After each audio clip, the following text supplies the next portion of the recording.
তো আজকে পড়ালাম থাইরয়েডটমি কি। থাইরয়েডটমি হচ্ছে যে remove of the thyroid gland. Thyroid গ্ল্যান্ডটা কি করা হয়, রিমুভ করা হয়। তো প্রি অফ সার্জারির আগে কি করা হয় পেশেন্টের ক্ষেত্রে, যে ফার্স্ট যেটা হচ্ছে যে কি অ্যান্টি থাইরয়েড মেডিসিন কন্টিনিউ করা হয় পেশেন্টের ক্ষেত্রে। আর যেটা করা হয় যে আয়োডিন সলিউশন স্টার্ট করা হয় কতদিন তো বিফোর হচ্ছে যে কি 10 days অফ সার্জারি। যে সার্জারি 10 দিন আগে থেকে করা হয় আয়োডিন সলিউশন হচ্ছে যে কি স্টার্ট করা হয়। আর এটা কি করে যে আয়োডিন সলিউশনটা হেল্প করে যে সাইজ থাকে থাইরয়েড গ্ল্যান্ড সেটা ডিক্রিজ করে। পেশেন্টকে তারপরে কী করতে হবে, এনপিও যে নাথিং পার মাউথ, পেশেন্টকে না খেয়ে রাখতে হবে কত ঘন্টা, যে 6 থেকে 8 ঘন্টা হচ্ছে পেশেন্টকে না খেয়ে রাখতে হবে। তারপরে হচ্ছে কনস্ট্যান্ট নেবে ডক্টর। আর কী করতে হবে, যে একদিন সার্জারির আগে 1 day হচ্ছে বিফোর সার্জারি বেড টাইম কী করতে হবে, সিরাপ দিতে হবে। কোন সিরাপ দিতে হবে পেশেন্টকে, ল্যাকটোজ দিতে হবে কনস্টিপেশন হচ্ছে রিডিউস করার জন্য। দেন হচ্ছে যে 1 hour বিফোর সার্জারি ডাইজেপাম দিতে হবে। ডাইজেপাম হচ্ছে anti anxiety groups of drug. পেশেন্টের অ্যাংজাইটি রিডিউস করার জন্য কী করতে হবে, যে as per physician advice anti anxiety drug দিতে হবে। এবং তারপরে এটা কী হচ্ছে যে কি সার্জারির আগে কী করতে হবে, এবং ডুরিং সার্জারি করার চলাকালীন কী করতে হবে পেশেন্টকে, যে রোজ পজিশন দিতে হবে। রোজ পজিশনটা কি, যে নেক কী করতে হবে, যে হাইপার এক্সটেনশন করতে হবে পেশেন্টের ক্ষেত্রে। আর এখানে কী হচ্ছে যে কি ইনস্ট্রুমেন্ট ইউজ করতে হবে। কী ইনস্ট্রুমেন্ট ইউজ করবো সেখানে, যে জলই হচ্ছে থাইরয়েড রিট্র্যাক্টর। এবার হচ্ছে যে আফটার হচ্ছে যে কি সার্জারি কী করবো পেশেন্টের ক্ষেত্রে, যে এয়ারওয়ে ম্যানেজমেন্ট করবো। মোস্ট হচ্ছে যে ইম্পর্টেন্ট হচ্ছে নার্সিং রোল, যেটা হচ্ছে যে পেশেন্টের ক্ষেত্রে কী থাকে, যে ট্রাকিয়া কম্প্রেশন হয়ে যায়, সেক্ষেত্রে আমরা কী করছি, এয়ারওয়ে ম্যানেজমেন্ট করছি। তারপরে যে কী করছি, পেশেন্টের কি ভয়েস চেক করবো।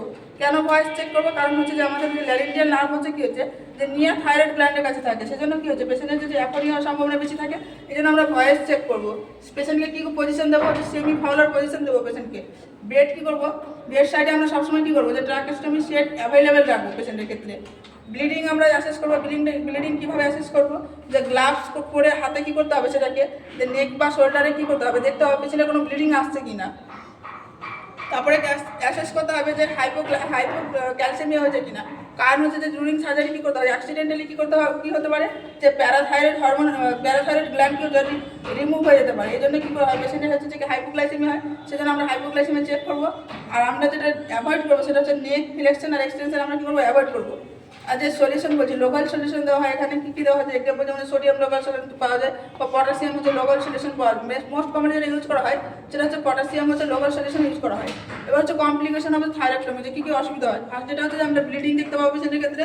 যে সেকেন্ড হচ্ছে যেটা হচ্ছে যে রেসপিরেটরি ডিপ্রেশন। এখানে দুটো সংযুক্ত পারে, এক আর্লি টাইম, একটা হচ্ছে লেটার টাইম। আর্লি টাইম আমরা যেটা দেখবো যে কী হচ্ছে যে ট্রাকিয়া কম্প্রেশন হয়ে যাচ্ছে, এই জন্য হচ্ছে রেসপিরেটরি ডিপ্রেশন হচ্ছে। আর লেটার টাইমে কী হচ্ছে, পেশেন্টের যদি অ্যাক্সিডেন্টালি কী হচ্ছে, যে প্যারাথাইরয়েড গ্ল্যান্ড যদি রিমুভ হয়ে যায়, সেক্ষেত্রে হচ্ছে হাইপোক্যালসিয়ামিয়া দেখা যাচ্ছে পেশেন্টের ক্ষেত্রে। অ্যাফোনিয়া হচ্ছে, অ্যাফোনিয়া কেন হচ্ছে, ভয়েস লস হচ্ছে, কি সেজন্য হতে পারে, যে ডিউ টু হচ্ছে ইঞ্জুরি হচ্ছে ল্যারিঞ্জিয়াল নার্ভ যদি ইঞ্জুরি হয়, সেক্ষেত্রে পেশেন্টের কী হচ্ছে, যে ভয়েস লস হয়ে যাচ্ছে পেশেন্টের ক্ষেত্রে। তারপরে হচ্ছে কী হচ্ছে, যে থাইরয়েড গ্ল্যান্ড যদি রিমুভ করছে, এখানে কী হবে, পেশেন্টের ক্ষেত্রে যে হাইপোথাইরিজম দেখা যেতে পারে। আরেকটা যেটা বলছিলাম, যে হাইপার প্যারাথাইরিজম দেখা যায়। কেন দেখা যায়, যে হাইপোক্যালসিয়ামি হচ্ছে অ্যাক্সিডেন্টালি কী করছে, যখন হচ্ছে প্যারাথাইরয়েড হচ্ছে গ্ল্যান্ড হচ্ছে রিমুভ করছে, তখন দেখা যাচ্ছে। দেন হচ্ছে আরেকটা কমপ্লিকেশন হচ্ছে থাইরয়েড নিউট্রাম। এটা হচ্ছে সবথেকে কম দেখা যায়, বাট এটা লাইফ থ্রেটিং এটা দেখা যায়। এটা কী হচ্ছে, কমপ্লিকেশন হচ্ছে হাইপার থাইরয়েডিজমের কমপ্লিকেশন। এখানে কী হয়, যে এক্সেসিভ ইনক্রিজ হয়। কী ইনক্রিজ হয়, যে থাইরয়েড হরমোন হচ্ছে ইনক্রিজ হয়। এখানে কজগুলো কী কী হতে পারে, কজগুলোর মধ্যে মিস ডোজ অফ অ্যান্টিথাইরয়েড, যে মেডিসিনটা নিচ্ছিল অ্যান্টিথাইরয়েড, সেই মেডিসিনটা যদি ডোজ মিস করে, বা ডুরিং ফিজিক্যাল এক্সামিনেশন যখন হচ্ছে পেশেন্টের সার্জারি করার সময় কী করা হয়, যে সার্জারি করার সময় যখন চেক করে দেখে, তখন হচ্ছে স্টিমুলেট হতে পারে থাইরয়েড গ্ল্যান্ড। সেক্ষেত্রে কী হতে পারে, সাইন সিমটমগুলো কী কী আসতে পারে, সিভিয়ার হচ্ছে যে হাইপারটেনশন হতে পারে, বা ট্যাকিকার্ডিয়া হতে পারে, সঙ্গে প্যালপিটেশন হতে পারে। প্যালপিটেশন হচ্ছে হার্টবিট মনে হচ্ছে পেশেন্ট নিজের হার্টবিট শুনতে পাচ্ছে সেরকম হবে, বা পেশেন্টের ক্ষেত্রে হচ্ছে সিভিয়ার ট্যাকিপেনিয়া হতে পারে, বা উইথ হচ্ছে যে ডিপনিয়া হতে পারে। তো আমরা ট্রিটমেন্ট হিসেবে আমরা এখানে কী দেবো, যে বিটা ব্লকার মেডিসিন দেবো। যেমন হচ্ছে দেবো এখানে, কেন আমরা বিটা ব্লকার দিচ্ছি, যে ব্লাড প্রেশার এবং হার্ট রেট ডিক্রিজ করার জন্য। আর আমরা কী দিতে পারি, যে অ্যান্টি থাইরয়েড মেডিসিন দেওয়া হয়েছিল, সেগুলো হচ্ছে কন্টিনিউ করবো, একবার ফিজিশিয়ান অ্যাডভাইস। আজকে